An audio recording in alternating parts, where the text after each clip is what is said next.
Hola hermanos, buenas noches. ¿Cómo se encuentran? ¿Cómo se encuentran todos?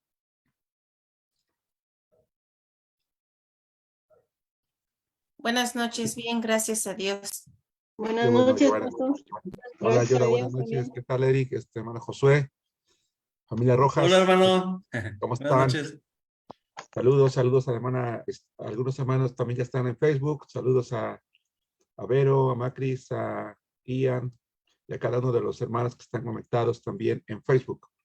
Me da mucho gusto, hermanos, que podamos estar listos para poder empezar nuestra clase del día de hoy. Espero que hayan tenido pues una semana bonita de bendiciones. En la Ciudad de México está lloviendo, haciendo calor, haciendo frío, un clima muy cambiante, pero damos gracias a Dios por eso, hermanos. Un placer poder saludarlos. Voy a pedirles que inclinemos nuestros rostros y vamos a hacer una oración para empezar de manera inmediata nuestra clase del día de hoy, hermanos. Vamos a orar. Padre nuestro que estás en los cielos, te alabamos, Señor, y te honramos y te damos las gracias. Tú eres el dador de la vida, proveedor del alimento, del sustento, del abrigo. Eres todo, Señor, para nosotros, nuestro Señor, nuestro Salvador. Y eres la razón, de hecho, de poder estar reunidos a través de esta clase virtual, porque es tu palabra, Señor, lo que hemos venido estudiando y estudiaremos el día de hoy. Por eso te pedimos, Señor, que tu Santo Espíritu ilumine nuestro entendimiento para poder comprender tu palabra y para poder estudiarla de manera detallada y concisa, de tal manera que podamos a través de ella afirmar la doctrina, Señor, de las Escrituras, para que de esta manera, Señor, seamos cristianos firmes en la fe, que sepamos enseñar correctamente el Evangelio de Jesucristo y transmitir esta enseñanza a nuestras congregaciones. Perdóname y perdónanos nuestros pecados, Señor, y lávanos con la sangre de Cristo Jesús. Te pedimos por los alumnos que se están incorporando, Señor, en los diferentes estados de la República Mexicana, otros países del mundo y aquellos que a través de los videos también, Señor, estudian esta materia. Gracias te damos en esta noche, en el nombre de Cristo Jesús. Amén. Muy bien, hermanos, pues estamos estudiando la materia de Doctrinas Básicas 2 y estamos estudiando un tema muy interesante que es el tema de los oficiales de la iglesia. Un tema que hemos tratado de ampliar lo más, de tocar lo más amplio posible, dado que pues son temas, digamos, cotidianos, comunes, temas que son prácticos en la vida cristiana y que por eso es importante que podamos nosotros conocerlos y que podamos dominarlos para que, llegado el caso o dada la necesidad, pues podamos conocer de una manera muy clara cada uno de los aspectos, cada una de las cosas que hemos venido estudiando. Y estamos específicamente en las últimas clases tocando el tema de los oficiales de la iglesia. Y comentábamos ya que bíblicamente únicamente solo hay dos oficiales reconocidos, el pastor. Y comentamos que hay tres términos en la Biblia que se utilizan para definir las actividades de la misma persona, que es obispo, pastor y anciano. Ya estudiamos todo ello y vamos a estudiar ahora el segundo oficial, que es el diácono. ¿Cuál es la diferencia entre un pastor y un diácono? Esto es algo muy importante e interesante. El pastor es el líder espiritual de la iglesia, el responsable de la enseñanza, de todo aquello que tiene que ver con el cuidado espiritual, con la guía hacia Jesucristo, la predicación del evangelio, la enseñanza, la exhortación. Y el diácono, vamos a ver el día de hoy, es aquel varón o aquellos varones cuyas actividades son el ocuparse de todo lo material. Esto es algo importante. Y vale la pena decirlo porque hay ocasiones o hay iglesias en las que al diácono se le han atribuido responsabilidades que son más bien atribuibles al pastor. Ahora bien, eso no implica el hecho de que un diácono sea una persona encargada de las cosas materiales, no significa que no puede predicar o dirigir o enseñar o ser un maestro. A lo que nos estamos refiriendo es que su responsabilidad primaria es ocuparse de todo lo material para que el pastor se dedique a todo lo espiritual. Pero vamos a empezar, vamos por partes, vamos poco a poco. En primer lugar, La palabra diácono es un término griego que simple y sencillamente significa servidor. Es un término que vamos a estudiar muy ampliamente. ¿Por qué? Porque vamos a aprender el día de hoy que en estricto sentido, prácticamente todo creyente, en cuestión del término o por las funciones que se llevan a cabo, todos podemos ser denominados diáconos. No nos confundamos, vamos poco a poco. Entonces, primero que nada, este sustantivo, hermanos, que prácticamente se escucha tal como se escribe en español, con la diferencia es que nosotros al traducirlo usamos se, y en el griego es transliterado al español, por supuesto, equivale el sonido a una K. Es un término, hermanos, que describe a cualquier persona cuya función es ejercer u ofrecer un servicio. Pero también se le puede dar a una persona que administra. Me llama la atención, hermanos, que el término diácono es un término que proviene de dos raíces, de las cuales una traducción, vamos a llamarle más literal, suena curioso, suena chistoso, significa levantar completamente el polvo. Y da la idea de una persona que está muy movida, que está trabajando con velocidad, con rapidez. Porque un diácono es una persona que está muy dispuesta, que está muy presta a servir en las actividades de la iglesia. Es una persona diligente, es una persona que trabaja rápido. No es alguien a quien tú tienes que estarle correteando en constante supervisión para que lleve a cabo las funciones que tiene que llevar. A lo mejor es el mantenimiento del templo. Oye, hermano, acuérdate que te encargué que la pintura. Oye, es que mira las bancas. Oye, mira, es que ya la plomería del baño. Oye, es que mira la tesorería, no se ha depositado la nómina. Es que mira esto, no. Es alguien que se mueve rápido, que tiene disposición, que tiene iniciativa.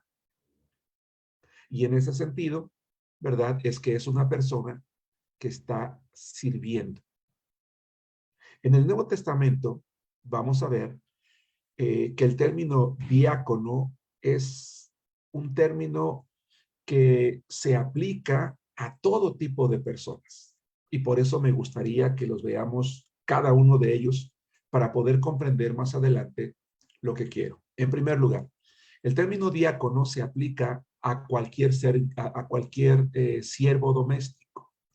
Vamos a ver lo que dice el Evangelio de Juan, capítulo 2, versículos 4 y 5. Evangelio de Juan, capítulo 2, versículos 4 y 5. Por ejemplo, dice el Señor Jesús, está hablando de Jesús en las bodas de Caná. Jesús les dijo, ¿qué tienes conmigo, mujer? Aún no ha venido mi hora.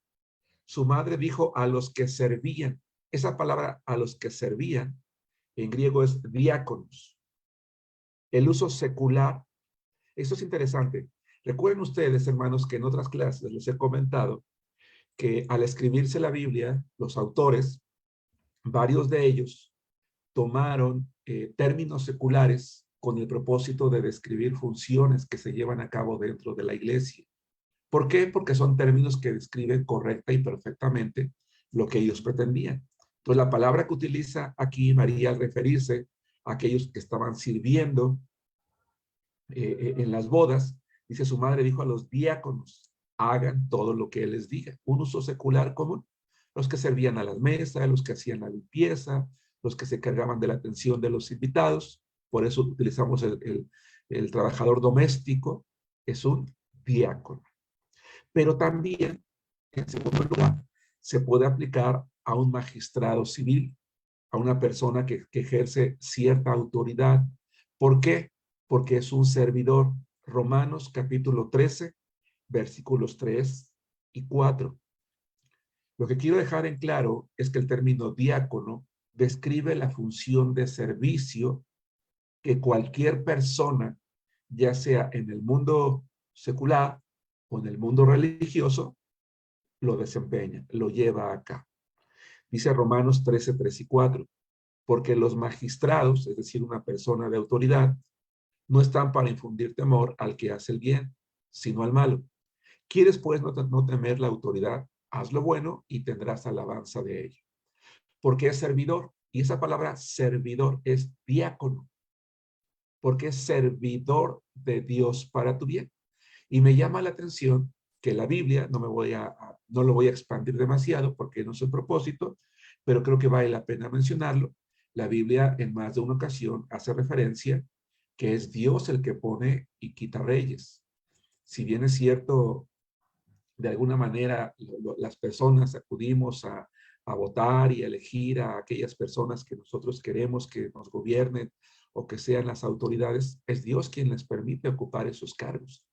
Y mucha gente, ¿verdad? Aunque no reconoce a Dios, algún día le van a dar cuentas de cómo administraron la justicia que se les permitió a ellos ostentar o tener.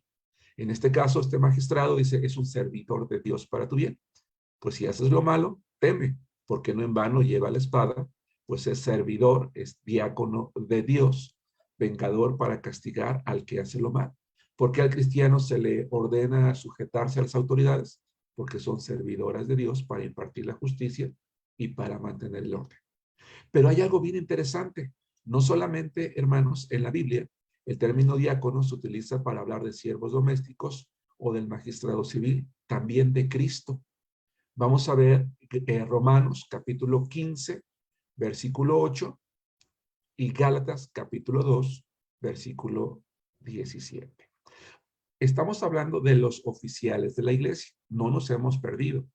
Sin embargo, antes de poder llegar a esta aplicación como, como, como ministerio particular de un varón, como un siervo oficial de la iglesia, podríamos simplemente decir, bueno, el diácono es un oficial de la iglesia. Pero quiero dejar en sus cabecitas en claro también que en estricto sentido, cualquier persona que hace una función de servicio, en la Biblia se le puede llamar diácono. No es un término ofensivo, al contrario, es bueno, porque describe a una persona que es presta, que es diligente, que hace bien el trabajo, que lo hace rápido, que hace lo correcto. Dice Romanos 15:8, pues os digo que Cristo Jesús vino a ser siervo. Y esa palabra siervo es diácono. Qué interesante. Que Jesús vino a ser siervo de la circuncisión para mostrar la verdad de Dios, para confirmar las promesas hechas a los padres. Y Gálatas capítulo 2, versículo 17 dice, y si buscando ser justificados en Cristo, también nosotros somos hallados pecadores, es por eso Cristo ministro. Esa palabra que se traduce como ministro es diácono del pecado. Entonces, noten que la palabra diácono se puede traducir como servidor, se puede traducir como siervo, se puede traducir como ministro, porque cada uno de ellos está haciendo una función de servicio. O por ejemplo, Colosenses capítulo, o está haciendo una función de servicio. El Señor vino a darnos ejemplo de cómo ser servidores, de servir. Nos enseñó eh, a hacerlo sin ningún miramiento, sin importar a quién lo hacemos, como algo bueno, como algo digno. Por eso es que habitualmente en las iglesias se nos enseña a que debemos de aprender a ser servidores, porque la cuarta ocasión en la que encontramos la palabra diáconos describe a los seguidores de Cristo en relación con el Señor. Repito, en primer lugar, describe a los siervos domésticos. En segundo lugar, al magistrado civil. En tercer lugar, a Cristo. En cuarto lugar, a los seguidores de Cristo en relación con él, ¿verdad? Vamos a leer 3 pasajes. Juan 12, 26. Si alguno me sirve, sígame. Y donde yo estuviere, allí también estará mi servidor, diácono. Si alguno me sirviere, mi Padre le honrará. Todos los que servimos al Señor podemos ser, en ese sentido, denominados diáconos. Efesios 6:21. Dice la palabra de Dios, para que también vosotros sepáis mis asuntos y lo que hago, todo os lo hará saber Tíquico, hermano amado y fiel ministro, diácono y fiel ministro en el Señor. Colosenses 1:7. Como lo habéis aprendido de Epafras, nuestro consiervo amado, que es un fiel ministro, diácono de Cristo para ustedes. Somos servidores de Cristo, aquellos que enseñamos, que dirigimos, que predicamos, que llevamos a cabo alguna función de servicio. Y por consecuencia, en quinto lugar, se utiliza para referirse a los seguidores de Cristo en relación de los unos con los otros. Es decir, del servicio que hacemos a favor de nuestros hermanos, a favor de nuestro prójimo. Voy a leerles Mateo 20:26. Mas entre ustedes, mas entre vosotros no será así, sino que el que quiera hacerse grande entre vosotros será vuestro diácono, vuestro servidor. Dice Marcos capítulo 9, versículo 35. Entonces él se sentó y llamó a los 12 y les dijo, si alguno quiere ser el primero, será el postrero y el servidor, el diácono de todos. Miren, es interesante. Para aquellos hermanos que se conectaron un poquito después, que se van incorporando a la clase, el término diácono simple y sencillamente se puede traducir como sirviente. Punto. Y si bien es cierto, es una función, vamos a llamarle humilde, es una función que todos deberíamos de estar dispuestos a hacer de manera gustosa, porque como hijos de Dios no debemos de tener ningún problema en servirnos unos a otros, puesto que somos servidores de Cristo. Y por eso me llama la atención la manera en la que la palabra de Dios nos describe.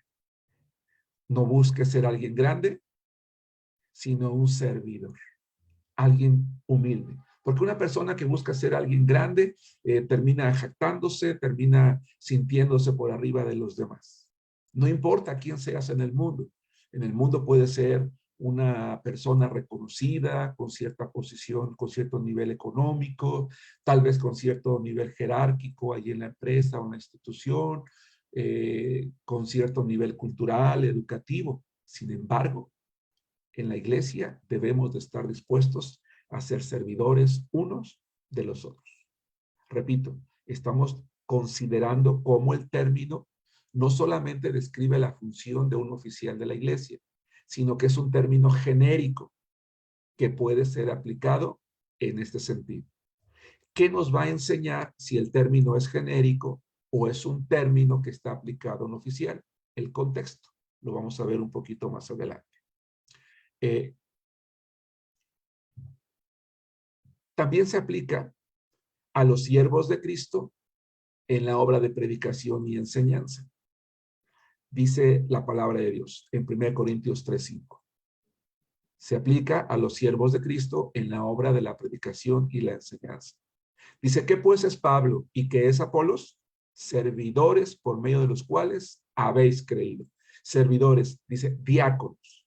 Cuando la iglesia en Corinto se había dividido, yo soy de Pablo, yo soy de Cefas, yo soy de Apolos, y otro yo soy de Cristo. Entonces dice el apóstol Pablo, a ver, espérame, ¿por qué me colocan en una posición que no merezco? ¿Quién soy yo para que se forme un grupo para que me siga? ¿Quién soy yo para que haya un grupo que no solamente me coloque en una posición que no merezco, que el Señor no me ha dado, siendo que yo soy un servidor de ustedes? Únicamente soy un servidor de ustedes. No tienen por qué seguirme a mí. No tienen por qué formar un grupo detrás de mí, porque yo soy un servidor de ustedes. Dice Efesios capítulo 3, versículos 6 y 7. Efesios capítulo 3, versículos 6 y 7 dice que los gentiles son coherederos y miembros del mismo cuerpo y copartícipes de la promesa en Cristo Jesús por medio del evangelio, del cual yo fui hecho ministro, otra vez la palabra diácono, del cual yo fui hecho ministro por el don de la gracia de Dios que me ha sido dado según la operación de su poder. Y 1 Timoteo capítulo 4, versículo 6. Esto es importante, porque entonces, aunque nosotros seamos aquellos varones que estamos al frente de la congregación, enseñando detrás de un púlpito, de alguna manera ejerciendo alguna autoridad, puesto que el estar predicando nos da cierta autoridad sobre la congregación, no debemos de olvidar que todo lo que somos es servidores. Dice 1 Timoteo capítulo 4, versículo 6, si esto enseñas a los hermanos, serás buen ministro, diácono. Está hablándole a un pastor, en este caso a Timoteo. Dice, si esto haces, tú vas a ser un buen servidor de Jesucristo, nutrido con las palabras de la fe y de la buena doctrina que has conseguido. Es un término tan genérico que, en último lugar, también se puede aplicar a los falsos profetas, aquellas personas que son siervos de Satanás incluso, ¿verdad? Dice, por ejemplo, 2 Corintios capítulo 11, versículo 15. Así que no es extraño si también sus ministros, diáconos, así que no es extraño si también sus ministros se disfrazan como ministros de justicia, cuyo fin será conforme a sus obras. Estamos hablando, vamos a recapitular esta primera parte. Estamos hablando de los oficiales de la iglesia. Bíblicamente, únicamente solo hay dos oficiales, el pastor y los diáconos. Y hablamos del pastor muy ampliamente. Estamos hablando de los diáconos. Sin embargo, estamos dejando en claro que la palabra diácono puede tener un uso genérico para referirse a los siervos domésticos, al magistrado civil, a Cristo, a los seguidores de Cristo en relación con el Señor, a los seguidores de Cristo en relación los unos con los otros, a los siervos de Cristo en la obra de la predicación de la palabra, o a los falsos profetas o siervos de Satanás. Pero nosotros, en esta clase, vamos a utilizar el término diácono para referirnos a aquel oficial de la iglesia, aquel varón reconocido como un varón llamado por Dios, que ha tomado la decisión de consagrar su vida al Señor para dedicarse al servicio de las cosas materiales en la iglesia. Porque comentábamos hace rato que la diferencia, vamos a llamar más destacable, entre un pastor y un diácono, es que el pastor es el responsable de todo lo que tiene que ver con el área espiritual de la iglesia, mientras que el diácono es el varón o varones responsables de administrar todo lo material que tiene que ver, ¿verdad?, con el funcionamiento del templo, con el funcionamiento del ministerio.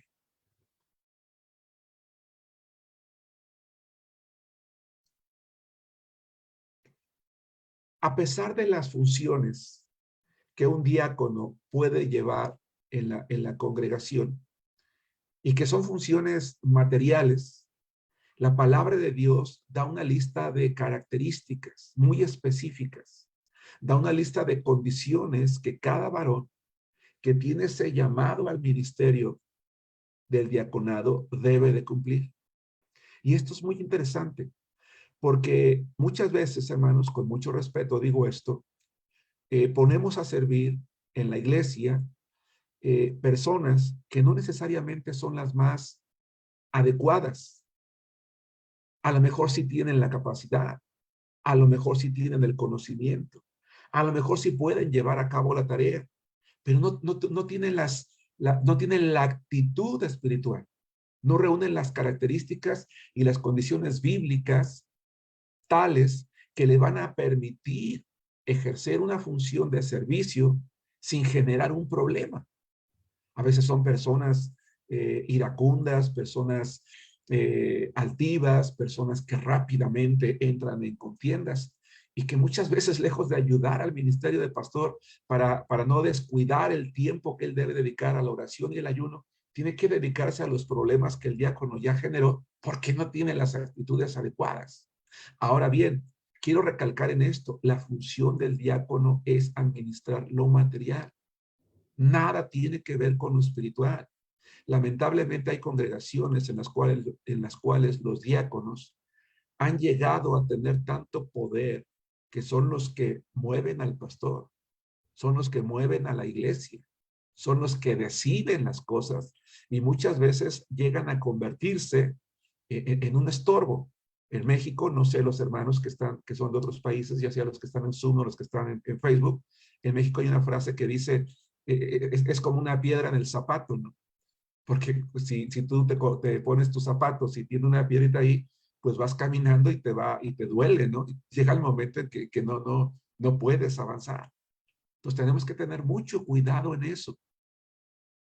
No excuso repetir lo que dije hace rato. No significa que no puede ser un maestro, no significa que no puede predicar, no significa que no puede hacer otra cosa, pero su función es dedicarse a desahogar al pastor de todo aquello material que le quita tiempo. Lamentablemente, y yo creo que la gran mayoría de pastores tenemos ese problema, ¿verdad? Terminamos viendo quién pinta, quién cambia los focos, si ya se tiró la basura, si ya se está tirando el agua del baño, porque a veces de repente no hay ese cumplimiento. Por eso quiero recordarles que la palabra diácono no simplemente describe a un servidor cualquiera, describe a una persona diligente. Miren, en Hechos capítulo 6, a donde les pido que vayan, se tiene que elegir a un grupo de varones. No se utiliza el término diácono, pero todos los estudiosos de la Biblia concuerdan en decir que lo que allí se eligió fue este tipo de personas, este tipo de varones. ¿Por qué? Por la función que están llevando a cabo. Más tarde vamos a ver las características ya específicas que menciona Pablo a Timoteo y vamos a aclarar también que al ser una función de un varón, una mujer tampoco puede ejercer esta función dentro de la iglesia. Ya de manera amplia, en la clase pasada hablamos de cuál es la instrucción de la Biblia en cuanto al ministerio de la mujer en la congregación, dejando en claro que hoy no puede haber mujeres predicadoras o pastoras, e hicimos un análisis de la Biblia para comprobar esto. Es algo que tampoco es una función de responsabilidad que tampoco puede llevar a cabo una dama. Dice Hechos capítulo 6, versículos 1 al 7. Y aquí vamos a tomar algunas cualidades, algunas características. Dice la palabra de Dios. En aquellos días, como creciera el número de los discípulos, hubo murmuración de los griegos contra los hebreos, de que las viudas de aquellos eran desatendidas en la distribución diaria. Resulta que a la hora de servir la comida, ¿verdad? Ah, pues no había equidad, no se estaba atendiendo de manera completa o de manera correcta a cada una de las personas, a cada una de las viudas de las que se está refiriendo. Probablemente quizás no solamente no se estaban atendiendo de manera pronta, sino que tal vez se estaban atendiendo de manera desigual. Y es que muchas veces las personas tendemos a atender mejor a aquel que nos cae bien, aquello con el que nos entendemos, con el que nos identificamos, y a los demás les decimos, ¿sabes qué? Espérate, o tú al último. Y de alguna manera los apóstoles, en aquel entonces los pastores de la iglesia, ven esta necesidad y se dan cuenta que ellos no podían estar en todo. Y entonces van a poner una solución a esto. Dice el versículo 2. Entonces los 12 convocaron a la multitud de los discípulos y dijeron, no es justo que nosotros dejemos la palabra de Dios para servir a las mesas. Yo les comentaba en la clase pasada que tenemos que quitarnos la idea de que el pastor tiene que estar en todo. El pastor no puede y ni siquiera debe de estar en todo. Que siempre debe de haber personas que están dispuestas a apoyarle en el trabajo. A veces decimos, es que hubo una campaña de evangelismo y lo primero que decimos, ¿y dónde está el pastor? Y van a pintar, ¿y dónde está el pastor? Y van a visitar, ¿y dónde está el pastor? Y siempre queremos que esté allí. Y no, dice, nosotros no podemos dedicarnos a servir las mesas porque vamos a descuidar lo más importante o la tarea que nos corresponde. Y entonces sabiamente se hace lo siguiente. Dice el versículo 3, buscad pues hermanos de entre vosotros a 7 varones de buen testimonio, llenos del Espíritu Santo y de sabiduría, a quienes encarguemos de este trabajo. Y uno preguntaría, ¿para qué quieres una persona llena del Espíritu Santo y de sabiduría, de buen testimonio, si todo lo que va a servir es la comida? Uno como que podría decir, pues pon a cualquiera, no pasa nada, no hay ningún problema. El asunto es hacerlo rápido. No, no, no. Porque una persona llena del Espíritu Santo y de sabiduría y de buen testimonio, primero que nada, va a actuar con equidad. No va a hacer diferencia. Y perdón por el ejemplo que voy a poner. Si va a servir frijoles, se les va a servir parejo a todos. Si va a servir carne, no va a buscar los cachos más grandes o como decía yo hace rato, primero a la persona que le cae bien, etcétera, etcétera. No. Va a ser de buen testimonio porque al tener que tratar con los demás, va a ser paciente, va a saber enfrentar cualquier situación. A veces, hermanos, servir a las personas, incluso aunque tú estés teniendo una actitud de servicio, hay quien reacciona mal, quien te habla mal, quien te responde mal, quien tiene una mala actitud, que te tuerce la boca. Y una persona llena del Espíritu Santo, llena de sabiduría, no lo va a tomar personal, no se va a molestar, va a saber reaccionar adecuadamente. Si ve alguna controversia entre un hermano y otro, va a saber arreglarlo y no terminar peleando unos con los otros. Por eso es importante, dice, a quienes encarguemos de este trabajo. Y nosotros persistiremos en la oración y en el ministerio de la palabra. Agradó la propuesta a toda la multitud y entonces da el nombre de las personas a quienes son elegidas para llevar a cabo esta función. A Esteban, varón lleno de fe y del Espíritu Santo, a Felipe, a Prócoro, a Nicanor, a Timón, a Pármenas y a Nicolás, prosélito de Antioquía, a los cuales presentaron ante los apóstoles, quienes orando les impusieron las manos.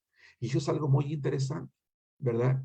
Los apóstoles, al imponer las manos a estos varones, les están dando el reconocimiento público, la autoridad pública, el ministerio público delante de todos, de tal manera que cada uno pudiera reconocer esa autoridad que ellos estaban recibiendo para llevar a cabo la función de servicio. Vamos a ver más adelante cuando hablemos de la ordenación de los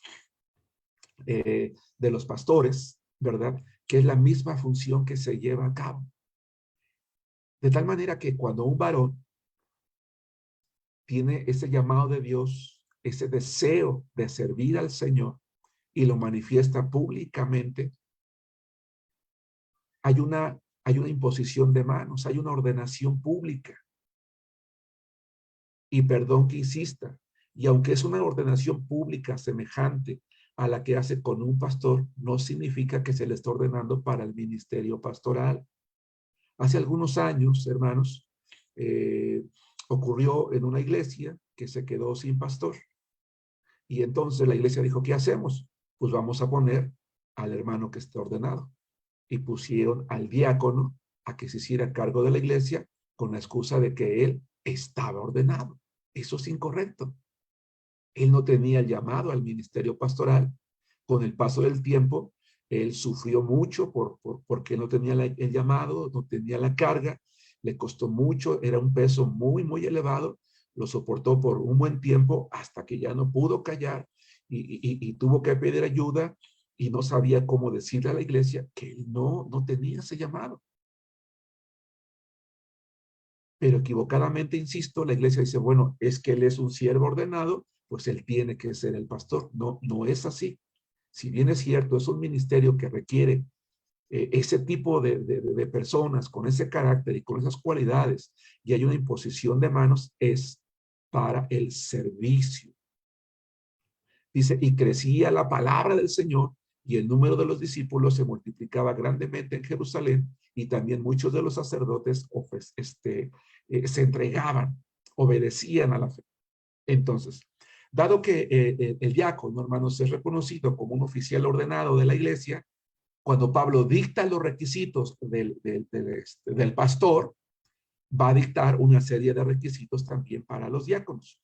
Vayan conmigo a 1 Timoteo capítulo 3, versículo 8. Vamos a leerlos del versículo 8 al 13 y en un momento doy unos minutos para preguntas y respuestas. ¿Ok? Bien. Vamos a la primera epístola de Pablo a Timoteo, capítulo 3, versículo 8.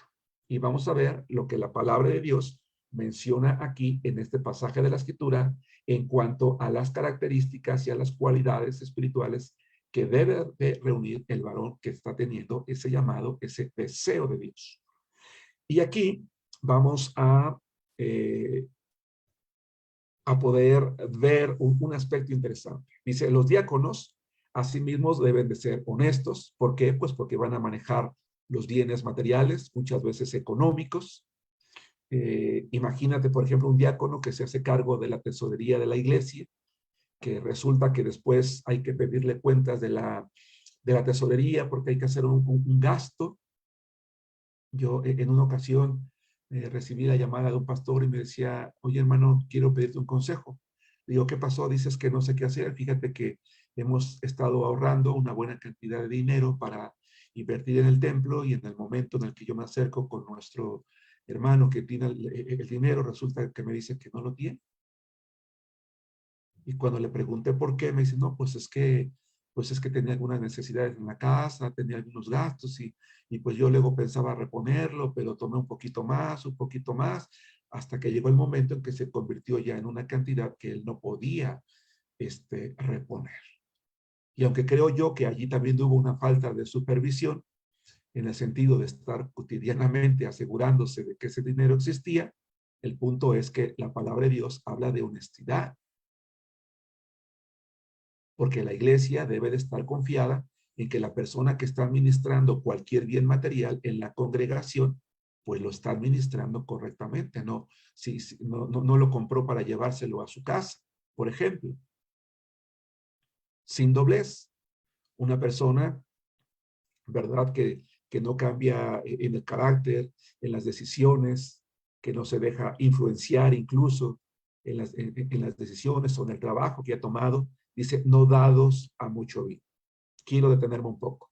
Recuerden ustedes que les comentaba la vez pasada que dentro de la cultura hebrea se consumía el vino, el cual podía tender a fermentarse en un momento dado hasta alcanzar no grados de alcohol como hoy en día alcanzaría una bebida destilada como un tequila, como un whisky, 70, 50 grados de alcohol, a diferencia de 3, 4 grados de un proceso natural que tiene el jugo de uva. Sin embargo, dado que había escasez de agua, habitualmente se diluía en partes proporcionales de agua y lo podía beber cualquier miembro de la familia. No obstante, al beberlo en una cantidad adecuada, por supuesto que podía generar alguna situación de mareo, de intoxicación. Eso es algo que sí definitivamente podía ocurrir. Y entonces, en ese contexto, se le indica al pastor que él no debe de ser dado al vino. Cuando al diácono se le dice que no debe de ser dado a mucho vino, tenemos que entender dos cosas. Uno, si bien es cierto, las decisiones que él toma no son espirituales, él toma decisiones. Y el excederse en este tipo de bebidas, pues le puede llevar a perder la cordura. De tal manera que cuando dice no dado a mucho vino, culturalmente se está refiriendo a una bebida que no intoxicaba como lo hacen las bebidas hoy.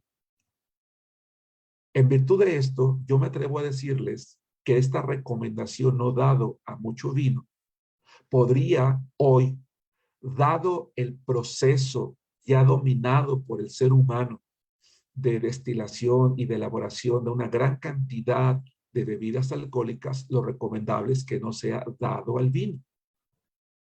Porque, insisto, culturalmente se está permitiendo una bebida de un proceso natural. Hoy esto no es así. Hoy es una cerveza, es cualquier otra bebida y por lo tanto la recomendación sería que no sea dada al vino. ¿Por qué? Por testimonio. Imagínate un hermano que proviene de un antecedente de AA, un antecedente que tiene un problema de alcoholismo y se da cuenta que el diácono, pues sí, se hace mucho calor y se toma su cervecita, se toma su tequilita, se va a comer y se toma su trago, pues no es un buen testimonio. No voy a abundar en esto porque cuando hablamos de las características del pastor, hice un comentario abundante en cuanto a todo lo que tiene que ver con intoxicarse no solamente con vino, sino cualquier otro tipo de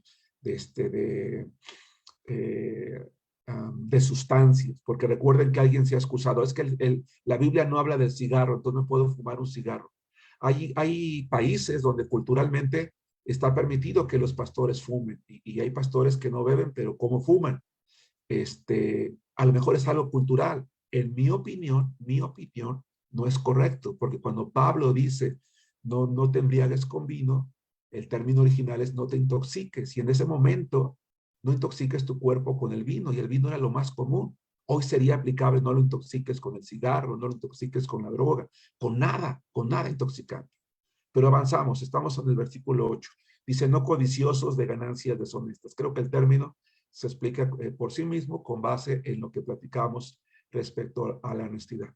Pero dice que guarden el misterio de la fe con limpia conciencia, es decir, una persona que, si bien es cierto, no tiene nada que ver con lo espiritual, o por lo menos no es lo prioritario, por supuesto que está pegado a la doctrina, que se mantienen en el evangelio, que no es una persona que anda por el otro lado, que anda por otro lado aprendiendo otras cosas incorrectas. Es decir, es una persona que se mantiene creyendo siempre el evangelio de Jesucristo, lo que la palabra de Dios enseña. No solamente aprendiéndolo, sino compartiéndolo, porque a lo mejor no es un predicador, a lo mejor no es un maestro, definitivamente no es su función, aunque dije hace rato puede hacerlo, pero comparte su fe, cualquier creyente lo hace. ¿Qué es lo que está compartiendo? Dice la palabra de Dios que guarde el misterio de la fe. Siempre está apegado a la verdad, siempre está creyendo lo mismo. Es alguien confiable también en ese sentido. Y la siguiente recomendación que da Pablo a Timoteo dice, estos también sean sometidos a prueba primero. ¿Por qué? Porque a través de la prueba va la congregación, la iglesia va a poder corroborar cada una de las cualidades y características. Esto es interesante porque yo no sé cuál sea el caso en sus congregaciones, hermanos, pero es bueno que siempre que invitamos a una persona a servir en cualquier área en la iglesia, los pongamos a prueba primero. Es decir, que tú hables con él, le digas, oye, hermano, mira, te vamos a dar la oportunidad de estar en este ministerio, pero vas a estar, no sé, un tiempo que el pastor o tú como líder determines, 3 meses, 6 meses, un año.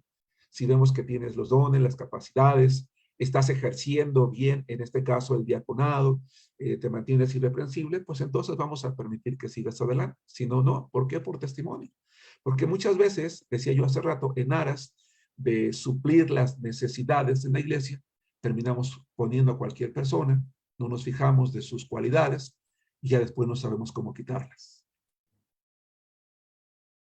Ya después no sabemos cómo decirles que no, nos da pena, porque nosotros fuimos los que les insistimos mucho, los que los llamamos, los que los colocamos allí. Si no somos honestos al principio, por ejemplo, algo que yo hago con los hermanos a los cuales capacito en homilética para predicar, desde la clase yo les digo, hermanos, yo les voy a enseñar cómo se prepara un sermón. Vamos a preparar sermones aquí. No simplemente les voy a decir cómo, lo vamos a hacer aquí, vamos a practicar aquí. Pero quiero decirles que yo no sé si es el don que Dios les dio. Yo les voy a dar la oportunidad de preparar, de subir al púlpito. Y quiero que seas honesto contigo mismo. Si a través del tiempo tú mismo te percatas, te das cuenta que no es tu don, o yo me doy cuenta que después de varias oportunidades, porque todos nos ponemos nerviosos, todos nos equivocamos al principio, todos nos cuesta, decimos Pedro por Juan o Pablo por etcétera. Simplemente yo tengo la costumbre de revisar mis predicaciones siempre, y hoy estaba escuchando mi predicación del domingo, hermanos, y dije un nombre por otro, ¿no? No sé si te pasa a ti, eso es, vamos, no es una excusa, pero nos puede pasar. No, me refiero a que te das cuenta que no, que se le traba la boca, que se pierde, que no se le entiende.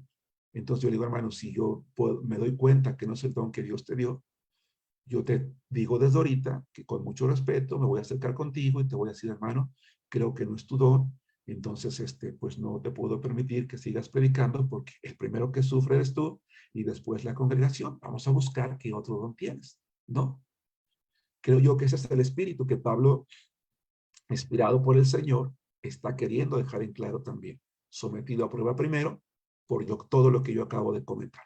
Pero después viene un versículo, hay un interludio, vamos a llamarle así, entre el versículo 10 y el versículo 12, que lamentablemente hoy ha sido usado por algunas iglesias, por algunas damas, para decir, ahí está, las mujeres sí podemos ser diaconisas. Y no solamente por este pasaje, sino más adelante vamos a ver un pasaje de Romanos, capítulo 16, ¿verdad? Porque de repente el apóstol Pablo está dando las características y las cualidades de estos varones, y de repente en el versículo 11 dice, las mujeres asimismo sean honestas, no calumniadoras, sino sobrias, perdón, fieles en todo. Y aquí hay una especie de controversia, de disputa en cuanto a qué tipo de mujeres se está refiriendo el apóstol Pablo. Algunos dicen, probablemente se refiere a las esposas de los diáconos. Sin embargo, aunque esto es una opinión de muchos, que vamos a llamarle así, no afectaría de alguna manera la doctrina, quiero recordarles, para poder hacer énfasis en lo que significa este versículo, en lo que enseñé cuando hablé del pastor. Y yo les decía que la esposa del pastor no es pastora. Es incorrecto que tú digas, ahí vienen los pastores. Es que los pastores de nuestra iglesia es el hermano y su esposa, la hermana fulana y tal. Es incorrecto. Ella no es pastora, ella es la esposa del pastor. Es una dama común dentro de la congregación. Nada más. De hecho, las cualidades que da o características que pide, si así fuera la referencia a las esposas, entonces, tratándose de las esposas de los pastores, creo yo que Pablo habría dicho, los varones que el que anhela obispado, buena obra desea, por tanto sea irreprensible, y etcétera, etcétera, etcétera, y sus esposas o las mujeres deben hacer esto. Y uno entendería que entonces la esposa del pastor también tiene que tener que reunir ciertas características, que claro, ya dijimos hace rato y en aquella ocasión, son damas de buen testimonio, por supuesto que sí, pero no por ser la esposa del pastor, sino porque es una hija de Dios. De tal manera que entonces es más altamente probable que se refiera a mujeres que sin ejercer el diaconado, de alguna manera, eran damas prominentes en la iglesia que ayudaban en la congregación. Y esto es maravilloso, porque, hermanos, en la congregación, en todas las iglesias, hay muy bellas mujeres que es más, casi siempre son las más dispuestas, ¿no? Tú preguntas, hermanos, necesitamos que vengan a hacer el aseo, y las damas son las primeras que están allí. O necesitamos hermanas que nos ayuden a esto, y dice, pastor, yo no le sé aquí, pero si quiere yo le ayudo, dígame cómo y yo lo hago, ¿no? Hace tiempo necesitábamos a alguien que nos ayudara a manejar la camioneta de nuestra iglesia, y una hermana me decía, pastor, yo sé manejar muy bien, yo sé manejar muy bien en carretera, desde chiquita yo aprendí a manejar, y he manejado camionetas grandes de 3,5, así que no tengo ningún problema. ¿Tú puedes manejar? Sí, perfecto. Ah, pues adelante, ¿no? Bueno, aquí es como si Pablo, insisto, le viene a la mente, está dando las cualidades del diácono, es como si viene a su mente la idea, bueno, pero ¿y las hermanas que sirven? ¿Ellas sí pueden ser cualquier tipo de mujeres? No, también deben de ser honestas, no deben de ser calumniadoras, sobrias, fieles en todo. Hablando de cualquiera que sirva en la iglesia, debe de ser de buen testimonio. Y sobre todo, por la manera en la que va a continuar. Yo les decía, hay un interludio muy claro, es muy claro, porque el versículo 8 dice, los diáconos a sí mismo deben, y bla, bla, bla, bla, bla. Y ya que hace ese interludio, en el versículo 11 regresa, los diáconos sean maridos de una sola mujer. Es como si él dijera, bueno, y volviendo a lo de los diáconos, continúo con sus características. No sé si me explico, hermanos, si me doy a entender con esto. Y volviendo a lo que les vengo diciendo, retomando el tema, los diáconos sean maridos de una sola mujer. Igual, de buen testimonio, que gobiernen bien sus hijos y sus casas, porque los que ejerzan bien el diaconado ganan para sí un grado honroso y mucha confianza en la fe que es en Cristo Jesús. En resumidas cuentas, un varón de buen testimonio, porque aun cuando se va a encargar de lo material, está a la vista. Automáticamente, cualquier hermano que en la iglesia se levanta a servir, se coloca a la vista de los demás. Todo mundo lo está viendo. Y no debe de dar pie a que haya alguna murmuración, porque al final de cuentas se murmura de la iglesia, del nombre de Cristo. Y por eso debemos de tener mucho cuidado. Pero llegamos a un verso que es Romanos capítulo 16, versículos 1 y 2. que en conjunto con este de 1 Timoteo capítulo 3, versículo 11, es tomado como una justificación bíblica para decir, no, no, sí, es que sí puede haber diaconisas, porque aquí Pablo abiertamente está hablando de una. Tristemente, ¿verdad? Muchas iglesias que en otro momento fueron sanas en la fe, no solamente están ordenando mujeres al ministerio pastoral, sino también en el diaconado. Pero no es algo que la palabra de Dios enseña. Bueno, ¿de qué tenía en mente Pablo aquí en Romanos 16:1? Bien, Romanos 16:1 y 2 dice lo siguiente. Os recomiendo además nuestra hermana Febe, la cual es diaconisa. Sí, dice diaconisa, hermanos, no dice otra cosa, no lo podemos cambiar. Es más, esa palabra diaconisa proviene también de diáconos, de la iglesia en Sangre. Voy a hacer un paréntesis antes de leer el versículo 2. Por eso, a veces parece que cuando uno enseña la Biblia, no debe de dar énfasis a demasiados detalles. Pero cuando se trata de la doctrina, sí hay que hacerlo. ¿Por qué yo no simplemente les dije, hermanos, el otro oficial de la iglesia es el diácono, esas son sus características y punto? No, yo les dije, a ver, el término diácono es un término genérico que se puede aplicar a cualquier persona que está ejerciendo una función de servicio. Llámense siervos domésticos, magistrado, Cristo, seguidores de Cristo, etcétera, etcétera. Pero también es un término que describe a otro oficial dentro de la iglesia. Pablo, cuando utiliza el término diáconos en 1 Timoteo 3, se está refiriendo a aquel oficial de la iglesia y por ende está dando las características que está teniendo. De tal manera que cuando habla de Febe, correctamente utiliza el término diaconisa, pero no deja de llamarnos la atención porque lo usa. Si Pablo no hubiera escrito lo que dice el versículo 2, habría sido muy difícil comprender que está utilizando un término genérico, porque está reconociendo a una mujer que está sirviendo.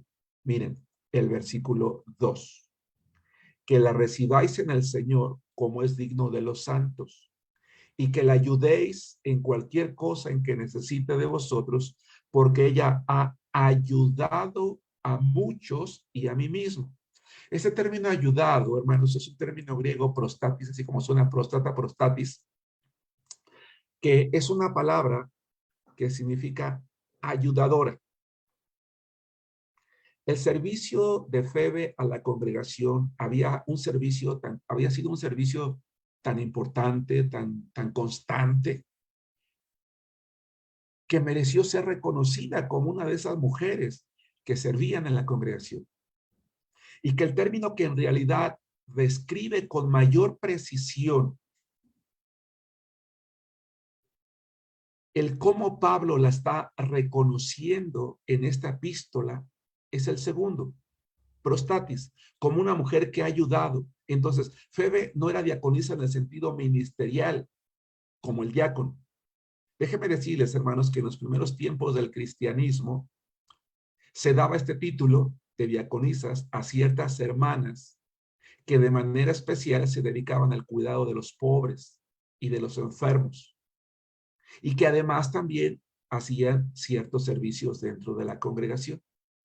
Pablo por eso también de repente cambia y le llama prostatis, ayudadora.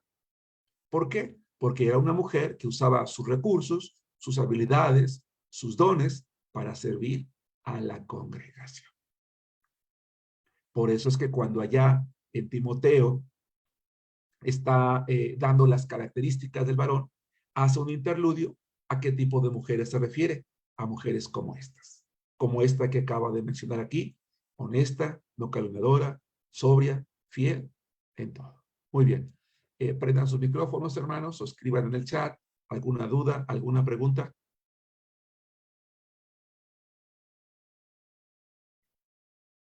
¿Me estoy explicando con claridad, hermanos? ¿Hay alguna duda? ¿Hay alguna pregunta antes de pasar al siguiente tema? Estamos tocando la doctrina de la iglesia y estamos hablando de los oficiales de la iglesia. Ya hablamos de los pastores, ya hablamos de los diáconos. Bien, si de momento no hay una duda y más adelante la quieren plantear, con mucho gusto podemos retomar el tema sin ningún problema. Bien, entonces pasemos a la tercera cosa, al tercer tema dentro de esta que estamos tocando. Ya hablamos de pastores, ya hablamos de diáconos, ahora vamos a hablar de la ordenación. Es decir, de cómo cada uno de estos siervos de Dios son colocados o nombrados, hermanos, en el ministerio. Me parece que hay una pregunta aquí en el chat, en un segundo.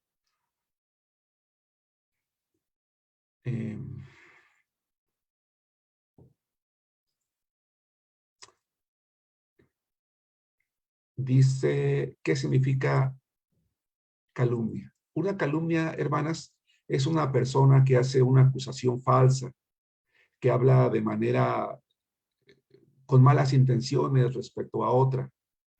Es imputarle a alguien algo que no hizo con el propósito de hacerle daño. Por eso se dice que es calumniadora, ¿verdad? Espero que explicarme y responder a tu pregunta. Si es así, ponme ahí en el chat, hermana. Si no, ¿verdad? Escríbeme de nuevo, por favor. Bien. Vamos a hablar acerca de la ordenación, hermanos, de los oficiales de la iglesia. Eso es algo muy bonito, hermanos. Es muy bonito, de verdad. Es una bendición cuando un varón ha tomado la decisión de entregarse al ministerio, ya sea como pastor, como diácono, porque es un privilegio de verdad de parte de Dios. Es algo que debemos orar a Dios para que podamos verlo de manera más continua.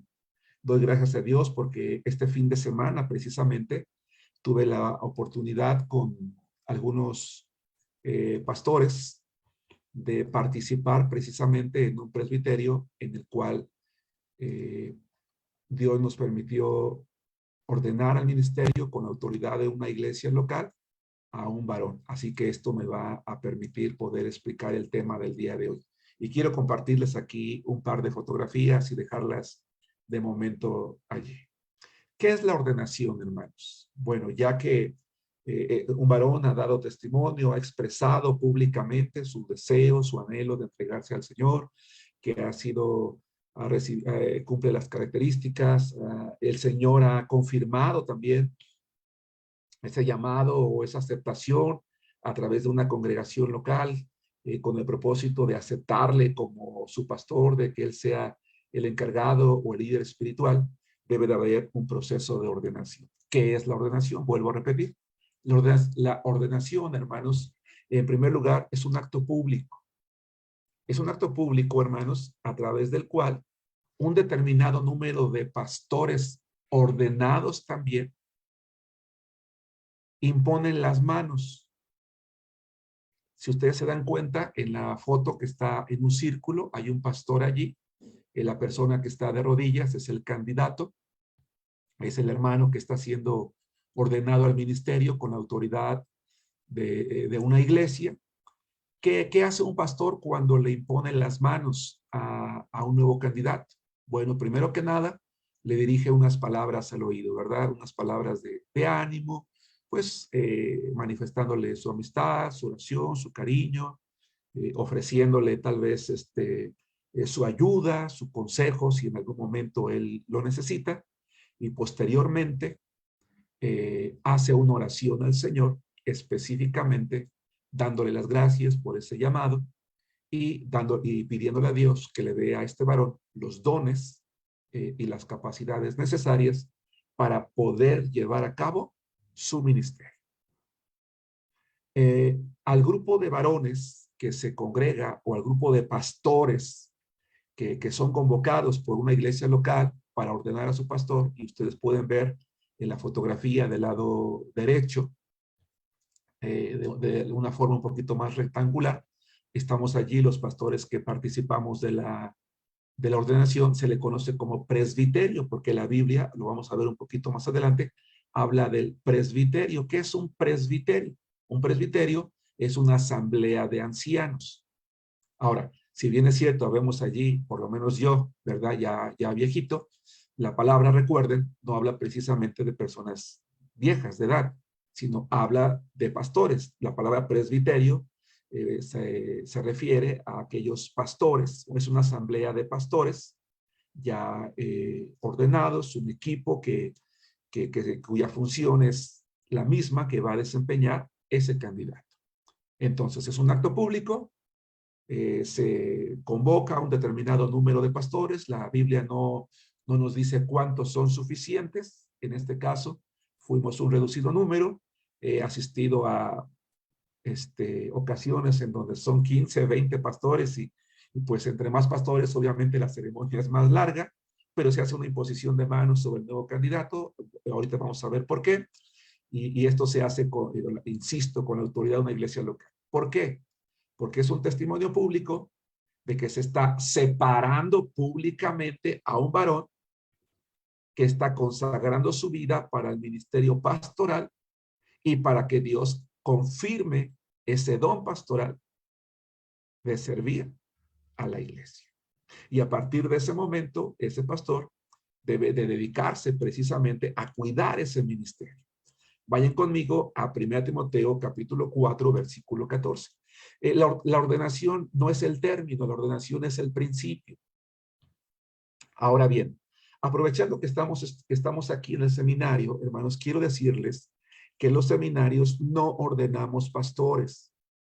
No porque una persona termine de estudiar un bachillerato en teología, una licenciatura en teología, una maestría o un doctorado, significa que ya es un pastor. No, no, no, no. El hecho de que una persona tenga una preparación teológica, eso no lo hace pastor. Lo hace pastor el llamado de Dios. El llamado de Dios.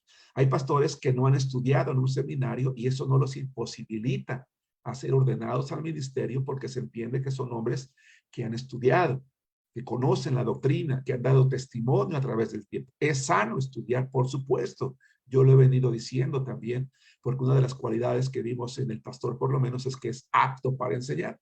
Y apto para enseñar, yo les decía que es algo que se aprende y es algo que se tiene que mantener a través del tiempo. El pastor debe ser un eterno estudiante, particularmente de la palabra de Dios, pero también de todo lo que tiene que ver con la enseñanza, con lo que tiene que ver con la familia, las situaciones que hay en la sociedad, etcétera, etcétera.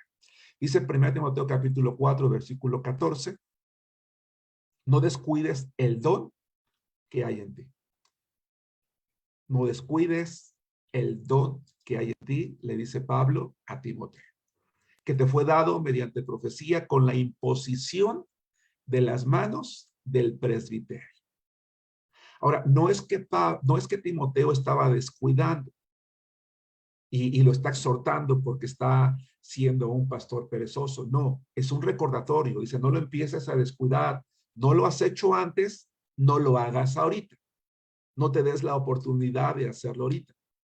Porque recuerda, ¿verdad? Que ese don, que esa responsabilidad pública te fue dado mediante profecía, mediante predicación y además con la imposición de las manos del presbiterio. Un grupo de varones, un grupo de pastores participaron en esa imposición de manos y no solamente, de alguna manera, el descuidarlo pones en tela de juicio el testimonio de Dios, sino también la prudencia de aquellos pastores que acudieron también a imponer las manos.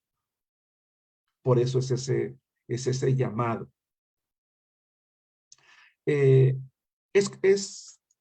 No solamente es correcto, sino que es sano que un varón que ha sido llamado al ministerio, particularmente el pastoral, hermanos, sea ordenado de manera inmediata. Y vuelvo a repetir, un seminario no prepara pastores, prepara estudiantes que sirven en sus iglesias activamente de los cuales posiblemente algunos van a ser llamados al ministerio. ¿Y por qué digo esto? Porque hay iglesias en las que hay pastores que no tienen un mes o un año, tienen años ejerciendo el pastorado y no han sido ordenados al ministerio.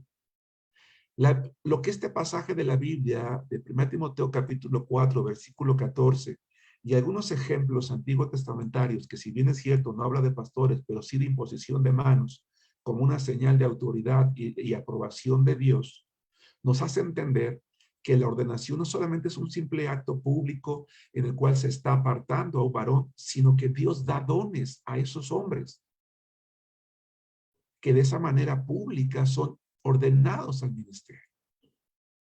Pero hay iglesias que dicen, no, es que nosotros no hemos ordenado a nuestro pastor porque no se ha graduado del seminario. No, no, no, no. Él debe ser ordenado de manera inmediata. Tristemente, insisto, hay iglesias que tienen pastores con años en el ministerio y no se han ordenado. Y las excusas son muchas. Eso es incorrecto. Debe de serlo.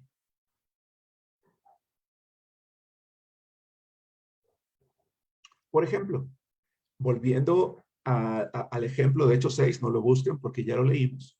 Entonces, con base en esto, traigamos a la memoria aquella ocasión cuando aquellos primeros ayudantes a la iglesia fueron buscados, fueron llamados, fueron presentados públicamente. Los pastores los ordenaron públicamente, les impusieron las manos. De hecho, dice la palabra de Dios que cuando Pablo va a la obra misionera, les son impuestas las manos también de parte de la iglesia, allá en Hechos capítulo 3, versículos 2 y 3.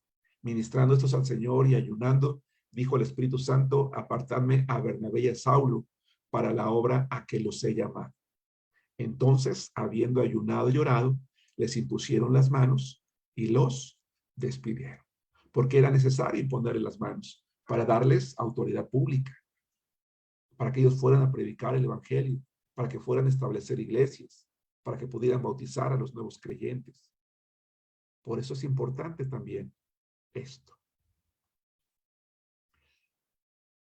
Comentaba yo también, cuando hablaba de los pastores, que si bien es cierto, una iglesia puede funcionar sin un pastor, no es sano que esté sin un pastor por los vacíos de autoridad y de poder que se puede dar en una iglesia.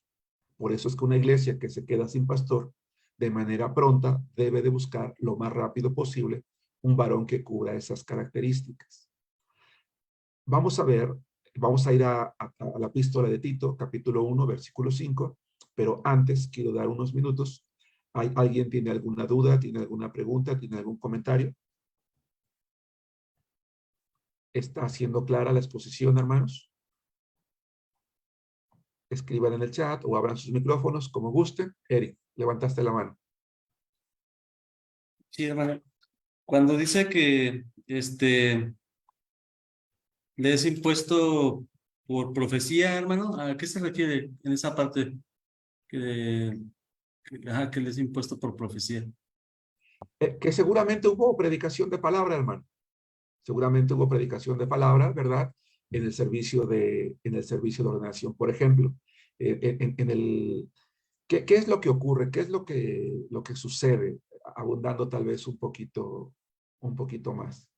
¿Qué es lo que hace el presbiterio? Bueno, el presbiterio lo que hace es cuestionar en cuestión de testimonio, en cuestión teológica al candidato, y habitualmente lo recomendable es participar en la ordenación de hermanos a quienes se conoce, de quienes se puede dar testimonio, del carácter, del conocimiento. Se recomienda a la iglesia la ordenación, el día del servicio se pide la autoridad de la iglesia para proceder a la imposición de manos, se ora por él, se hace una oración pública y uno de los miembros del presbiterio da un mensaje especial al nuevo pastor. En este caso, en esta ocasión reciente que ocurrió apenas el día sábado, tuve el privilegio de ser el predicador, de dar la palabra ese día.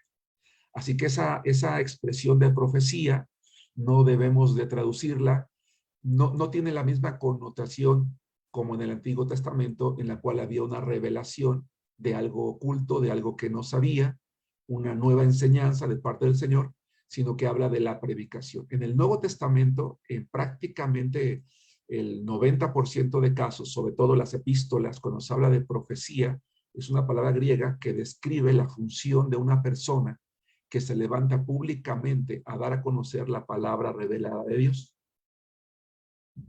Entonces, alguien predicó ese día, se le impuso las manos, porque ¿qué es lo que se le predica? Dice, el don que te fue dado mediante profecía. Si ustedes escuchan el sermón que prediqué porque alguien lo subió a la red o algún día han ido a un servicio de ordenación, esa predicación va, si bien es cierto, busca edificar a todos los oyentes, va dirigida personalmente al pastor. Porque son palabras de exhortación, palabras de ánimo, recordándole la función, la tarea, la responsabilidad, la encomienda que va a llevar a cabo. ¿Sí? Ok, entonces, Gracias, repito, hermano. no, el término profecía que se usa en por lo menos, o quizás en 90%, tal vez, no lo tomen literal, ¿verdad? O exacto. En el Nuevo Testamento no es como el Navi, por ejemplo, en el hebreo del Antiguo Testamento, que es alguien que recibía literalmente una visión, una revelación de Dios. Hay una pregunta también de parte de otra alumna, dice, pastor, cuando nuestra iglesia local envía un misionero a algún lugar, ¿debería imponerle las manos? Buenas noches a todos, hermana mía. Sí, sí, sobre todo si es un misionero que va a ir a otro país o a un lugar lejano, donde, donde no está regresando. Por ejemplo, hay iglesias que estamos trabajando enviando misioneros a otros estados de la República, donde son horas de trayecto, donde se cambia a vivir el misionero u otro país. Y hay iglesias que a lo mejor trabajamos en lugares más cercanos, donde en un par de horas, dos, tres horas, puedes ir sin ningún problema. ¿Por qué es importante hacer este proceso? Bueno, en primer lugar, si estamos enviando a alguien como misionero, se entiende que es alguien que está teniendo el llamado a ejercer la labor como misionero. Y por lo tanto, hay una imposición de manos, hay una ordenación al ministerio. ¿Para qué? Para que esta persona, con la autoridad de la iglesia, pueda ir a establecer una iglesia. Porque el único que, una persona, un pastor, un misionero como tal, no tiene la autoridad de ir a predicar el evangelio o establecer una iglesia por sí, si no tiene la autoridad de la iglesia. La única que tiene la autoridad para establecer iglesias, enviar misioneros, es una iglesia local. Si él va con la autoridad de la iglesia, va a poder predicar el evangelio, va a poder establecer una iglesia y va a poder también aplicar con la autoridad de la iglesia las ordenanzas. Ahora bien, a lo mejor hay casos donde por alguna razón no hubo imposición de manos, pero fue un llamado público, fue un envío público, se oró públicamente por él y se le da la autoridad. ¿Puede hacerlo? Por supuesto que sí, claro que sí, también lo puede hacer. Pero si es alguien que ya está llamado y que va a ejercer toda su vida al ministerio, lo más sano es imponerle las manos, es decir, ordenar. Espero responder a tu pregunta. Otra pregunta. Dice otro hermano, una pregunta, pastor. ¿Un miembro puede predicar sin ser casado con...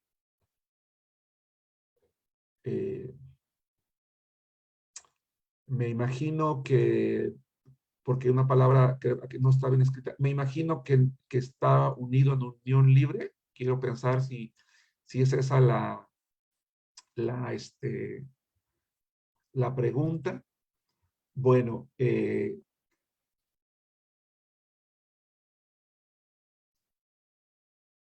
una pregunta muy interesante, hermano. Déjame decirte lo siguiente. Si una persona llega a la iglesia en una situación como la de muchos hoy en día, en la que han tomado la decisión de estar en unión libre y es discipulado adecuadamente, pues se le tiene que enseñar que un cristiano pues debe de obedecer las leyes humanas también, porque Dios nos ha mandado obedecer esas leyes y por consecuencia se espera que de manera natural, si él está siendo un varón que tiene como propósito obedecer al Señor, pues va a querer solucionar esta situación que tiene conyugal con su amada esposa. Si se le ha enseñado bíblicamente que es correcto, que es de buen testimonio, formalizar el matrimonio ante las autoridades y él tiene la actitud correcta, lo va a hacer. Pero si tiene una actitud de rebeldía, pues entonces evidentemente no puede estar al frente predicando. Pero dado que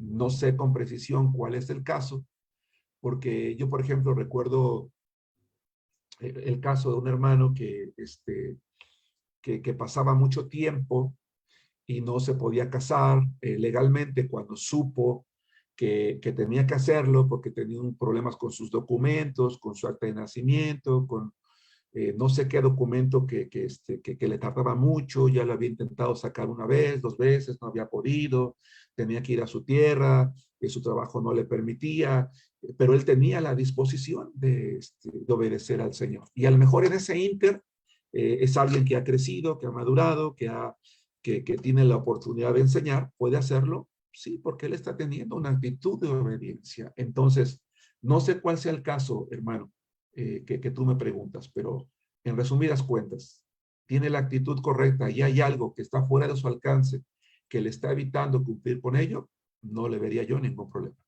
Está teniendo una actitud rebelde y dice simplemente no lo hago porque no quiero, pues entonces no se le puede poner a predicar, pero no es porque no esté unido legalmente, sino porque está teniendo una actitud de rebeldía. Espero responder a la pregunta, ¿verdad? Bien. ¿Alguna otra pregunta, hermanos? ¿Alguna otra duda? Hermana, si respondí a tu pregunta y hermano, si respondí a tu pregunta, pues ponlo en el chat y si no podemos ampliar el cuestionamiento. Bien, vamos a Tito capítulo 1, versículo 5, porque yo les estaba comentando hace rato, si no me equivoco, que lo correcto es que una iglesia que se queda sin pastor, lo más pronto posible, busque un candidato.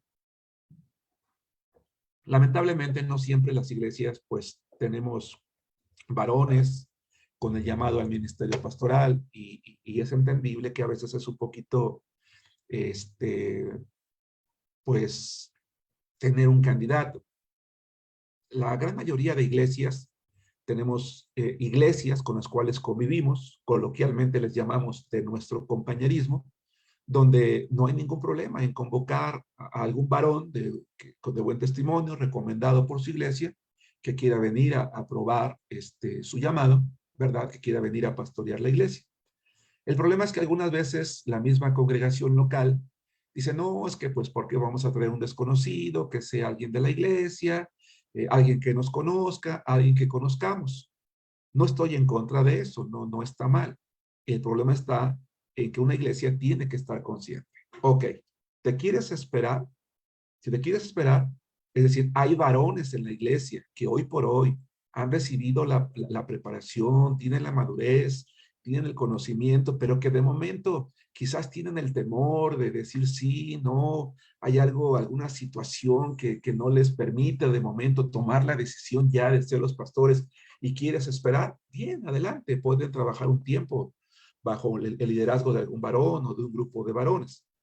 Pero si la iglesia es consciente de que en el corto tiempo no va a tener un varón, o sea, si no lo tiene ahorita, en el corto tiempo no va a tener un varón que pastoree la iglesia.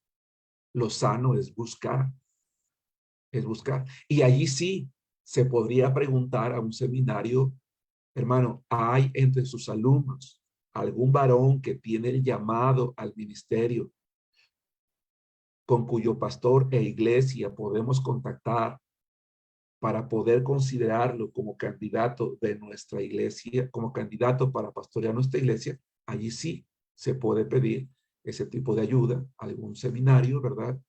Obviamente de sana doctrina y, y hacer ese procedimiento. Por eso Pablo, en Tito capítulo 1, versículo 5, dice, por esta causa te dejé en Creta, para que corrigieses lo deficiente, es decir, algo no estaba bien. En la isla de Creta había varias iglesias y muchas de esas iglesias no tenían pastor. Había una deficiencia, había algo que se tenía que cubrir. Pablo, consciente de esa deficiencia, envía a Tito y le dice, y establecieses ancianos, entiéndase pastores, entiéndase obispos, en cada ciudad, así como yo te mandé. Y para aquellos hermanos que tal vez no estuvieron en la clase de pastores, vuelvo a insistir, obispo, pastor y anciano no describen niveles jerárquicos, sino el trabajo de de una persona, el que está pastoreando la iglesia. Lo interesante es que esa palabra establecieses en griego es una palabra que tiene no solamente la idea de establecer o de nombrar o de constituir, sino que da la idea de alguien que es elegido, que es colocado en un cargo porque ha sido elegido para eso. Ahora bien, estamos hablando de la ordenación, estamos hablando de cómo un oficial de la iglesia es ordenado. Quiero que notemos que es ordenado con la autoridad de una iglesia y es ordenado por un ministerio, por un presbiterio. Es decir, nadie se ordena a sí mismo ni se coloca a sí mismo. Porque yo les comentaba que el ministerio pastoral no es un puesto heredable, porque desafortunadamente cada vez es mayor el número de iglesias donde el pastor se va o renuncia o se muere y automáticamente quien queda es su hijo o alguno de sus hijos. Incluso hay iglesias donde si bien no se hace con los hijos, se deja algún familiar. Es el tío, es el hermano, es el primo. Y se convierte como que en un cargo no, que no está abierto para nadie. No, es alguien que es llamado por Dios, que ha sido ordenado, que se le ha impuesto públicamente las manos. Esta práctica, hermanos, de nombrar públicamente, podemos encontrarla desde el Antiguo Testamento. Vayan conmigo al libro de Números, capítulo 27, versículos 18 al 23. Vamos a ver el libro de Números, por favor. Cuando Pablo le dice a Tito, establece, es decir, coloca una persona que tenga el cargo de ejercer la autoridad, de cuidar a la iglesia.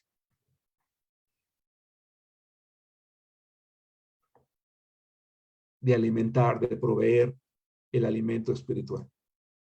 Ya desde el Antiguo Testamento, esta imposición de manos implicaba algo.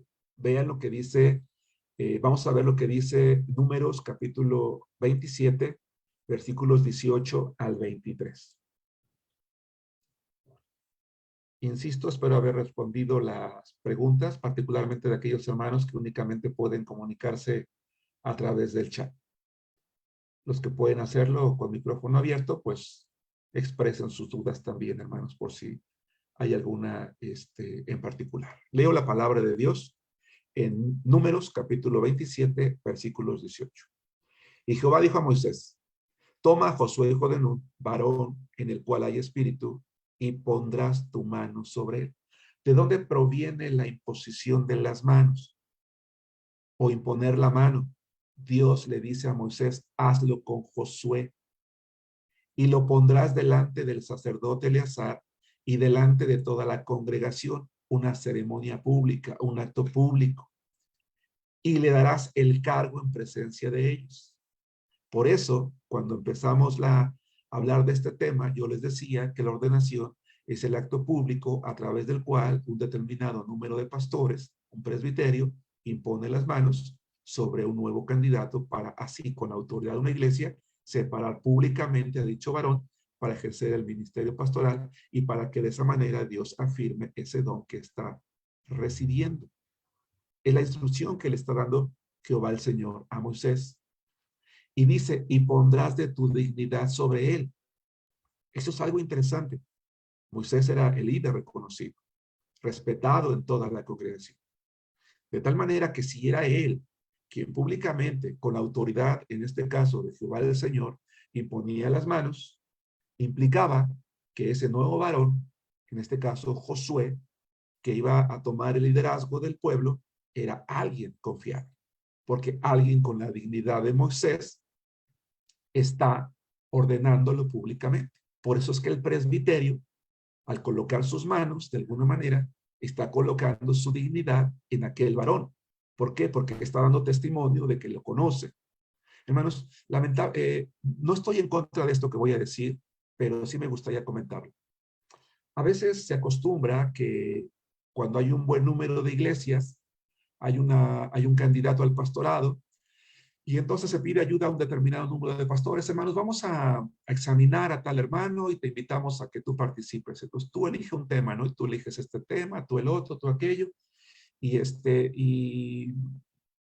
se hace un examen muy profundo de la cuestión teológica y conocimiento de la Biblia. Pero muchas veces son hermanos que ni siquiera se conocen. Oye, ¿quién es el candidato? No, pues es que es de una iglesia acá, fulana tal, pero ¿quién es? No, no sé, pero nos están pidiendo apoyo y vamos a cuestionar. No, no es nada más el cuestionarlo, es alguien que conoces. Porque de alguna manera estás colocando tu dignidad, estás dando tu aprobación en esa persona o para esa persona. Dice entonces, para que toda la congregación de los hijos de Israel le obedezca. La ordenación, al ser un acto público, tiene como propósito hacerle ver a la iglesia, a la congregación que va a pastorear, que ese varón tiene una autoridad de parte de Dios y que merece la obediencia de esa congregación. Él se pondrá delante del sacerdote Eleazar y le consultará por el juicio de Urim delante de Jehová. Por el dicho de él saldrán y por el dicho de él entrarán, él y todos los hijos de Israel con él y toda la congregación. Ahora iba a tomar el cargo de Moisés. Hermanos, Josué no era Moisés.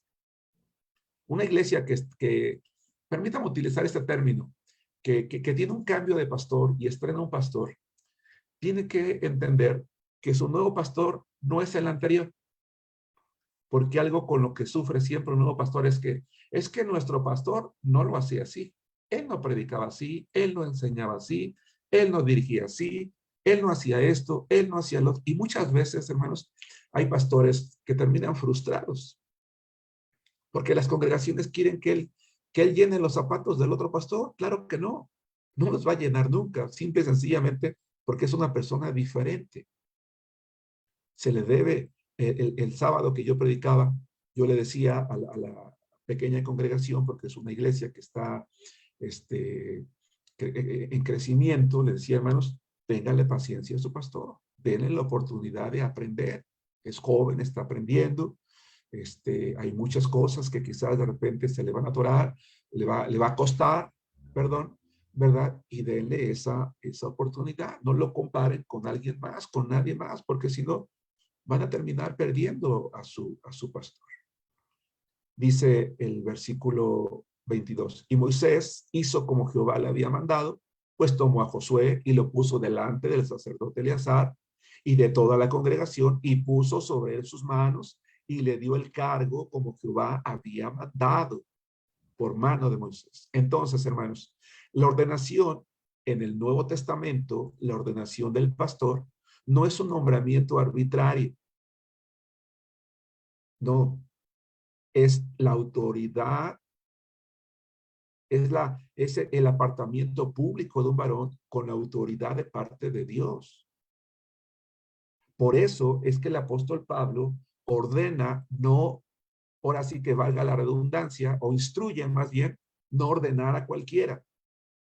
Vamos a ver lo que dice 1 Timoteo 5:21.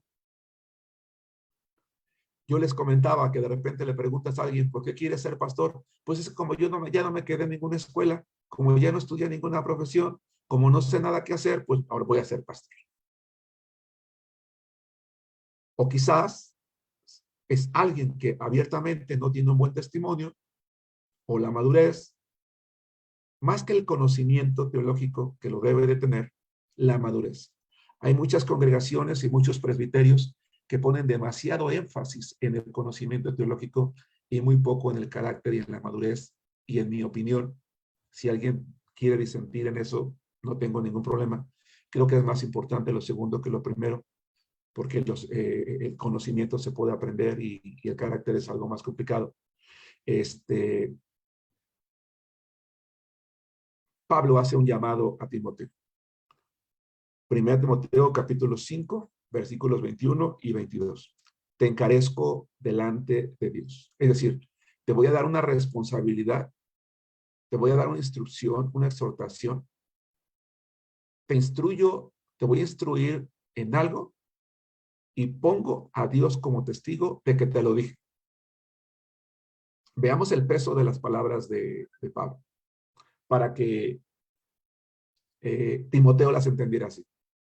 Te encarezco delante de Dios y del Señor Jesucristo y de sus ángeles escogidos, que guardes estas cosas sin prejuicios, no haciendo nada con parcialidad, no impongas las manos con ligereza. Perdón, corrijo.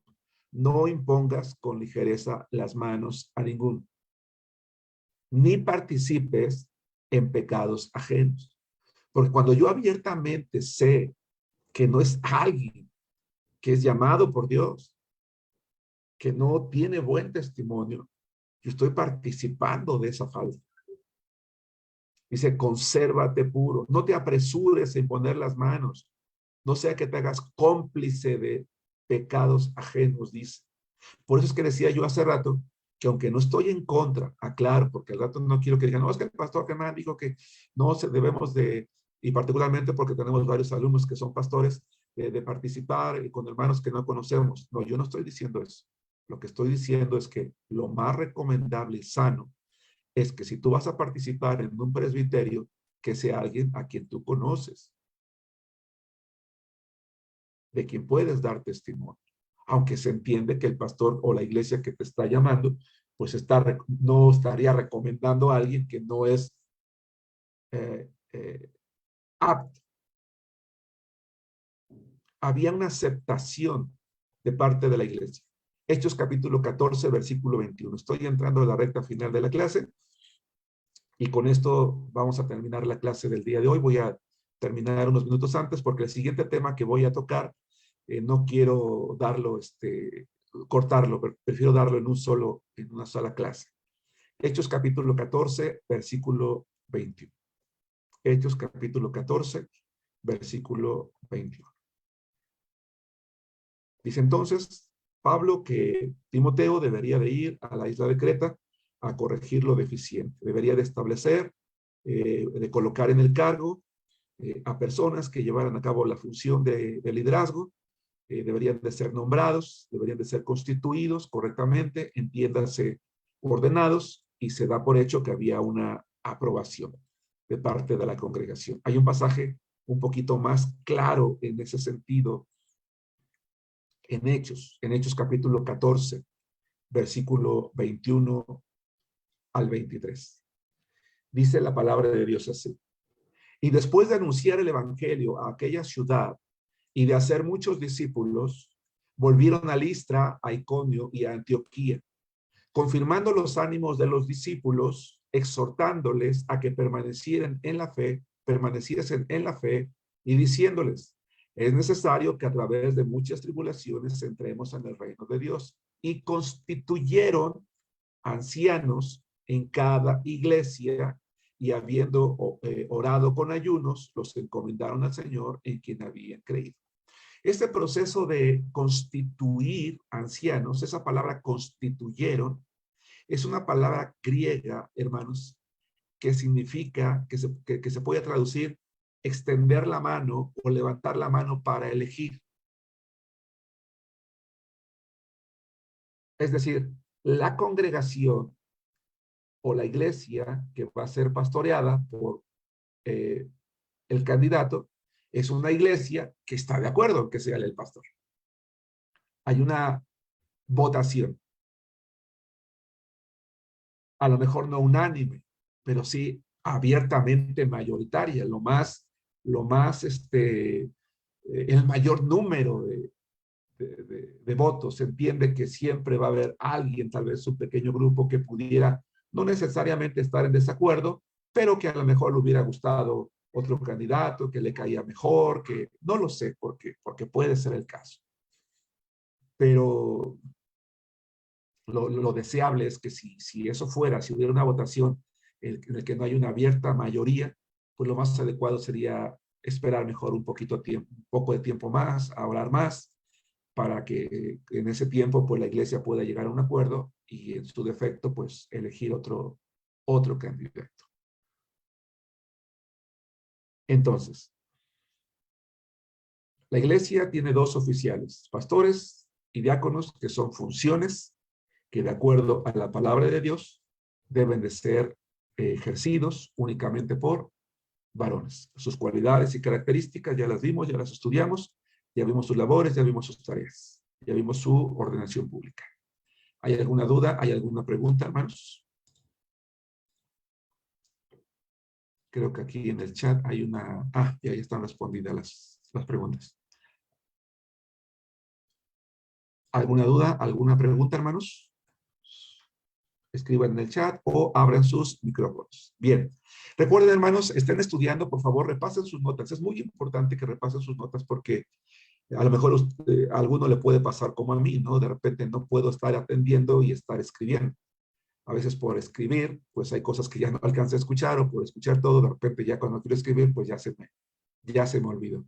Por eso es que yo les recomiendo, ¿verdad? En la medida de lo posible, durante la semana, afortunadamente las clases se quedan grabadas, repasen la clase con el video, si hay alguna cosa que no quedó clara, con toda confianza, pregúntenme.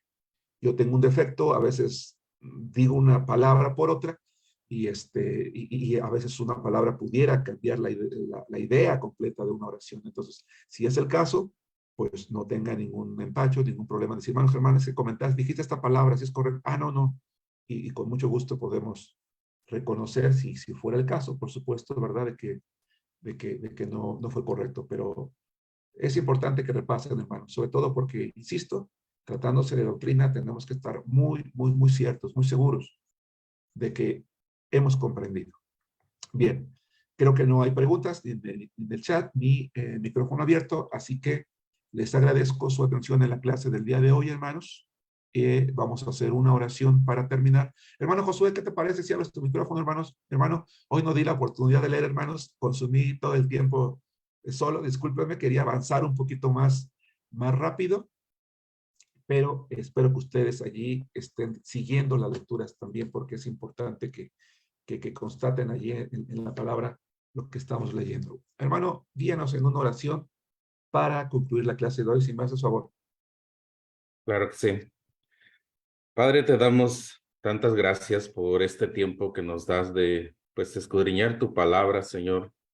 Gracias por mi hermano Pastor Germán, por esa sabiduría que tú le has dado, Señor, en el conocimiento de tu palabra y también poder transmitirla a nosotros de una manera clara. Muchas gracias, Señor, porque pues eres tú a través de él instruyéndonos en estos temas que son importantes, Padre Santo, para nuestros ministerios, para poner atención, Señor, a esa obra que tú nos has dado. Señor, gracias por todo lo que has hecho a través de tu Espíritu Santo en nuestras vidas. Y Dios, pues, danos un buen descanso esta noche y que la semana, Padre Santo, también sea productiva. Bendice a todos mis hermanos, Señor, en sus labores, en sus ocupaciones, aquellos, Señor, que están dedicados al 100% a tu obra. Padre, bendícelos. Y, Señor, que el próximo lunes podamos estar nuevamente juntos, aprendiendo más, Padre. Gracias te damos por este tiempo. En el nombre de Cristo Jesús oramos. Amén. Amén. Un saludo cordial, un abrazo cálido, hermanos, a cada uno de los hermanos. Gracias por participar de la clase del día de hoy. Que tengan un buen descanso. Si alguien está en su trabajo, como suele ocurrir en algunas ocasiones, o va a trabajar, pues hermano, que Dios te renueve las fuerzas durante la noche. Los trabajos nocturnos son muy desgastantes. Un abrazo para todos, hermanos. Que Dios los bendiga. Nos vemos la próxima clase. Gracias, pastor. Buenas noches. Bendiciones, bendiciones.